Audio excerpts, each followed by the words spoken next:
Assalamualaikum warahmatullahi wabarakatuh. Halo semuanya, di video kali ini aku bakal bahas tentang penggunaan a few, a little, few, sama little. Kata yang aku sebutin tadi itu merupakan bagian determiner dalam bahasa Inggris.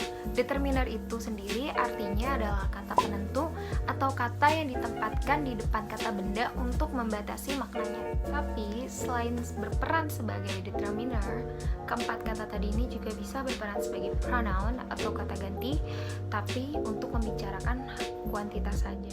Oke, kita bahas dulu dari definisinya. Definisi dari a little, a few, little, sama few itu sama. Artinya sedikit. Perbedaan a few sama few. Nah, a few sama few itu digunakan untuk benda yang bisa dihitung atau countable nouns. Nah, contohnya itu seperti apel, lemari, pensil, pulpen, penghapus. Nah, itu kan bisa dihitung. Tapi a few sama few itu juga beda. Kalau misalkan a few itu buat konteks yang positif, tapi kalau misalkan few doang nggak pakai a itu buat konteks yang negatif. Nah, contoh kalimatnya nih ya, I have a few friends. Saya memiliki sedikit teman-teman.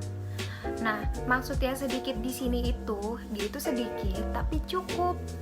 Sedangkan I have few friends itu akan artinya sama, saya memiliki sedikit teman-teman.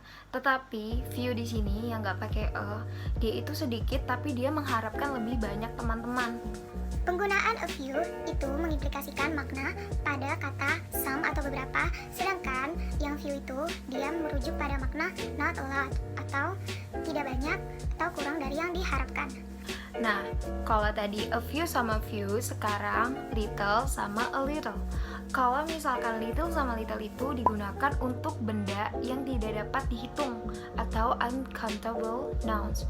Apa aja sih? Contohnya nih kayak gula, garam, pasir, minyak, kayak gitu, atau enggak uang tuh. Sama seperti tadi, kalau misalkan a little itu buat konteks yang positif dan little buat konteks yang negatif. Contoh kalimatnya nih ya, there is a little salt in the kitchen, yang artinya ada sedikit garam di dapur. Nah, sedikit di sini tuh maksudnya tuh mencukupi. Berbeda dengan there is little salt in the kitchen, ada sedikit garam di dapur. Sedikit di sini konteksnya maksudnya negatif. Dia itu sedikit tapi dia pengen lebih. Notnya nih ya, kalau misalkan ada a few, a little, itu udah pasti konotasinya positif atau konteksnya itu positif. Tapi kalau misalkan nggak ada kata a di depannya, itu konteksnya negatif. Nah, itu dia tadi penjelasan tentang definisi serta perbedaan dari a little, little, few, sama few. Nah, aku harap kalian bisa ngerti dan maaf kalau misalkan ada salah kata atau salah pengucapan. Dan sekian dari aku. Wassalamualaikum warahmatullahi wabarakatuh. Bye.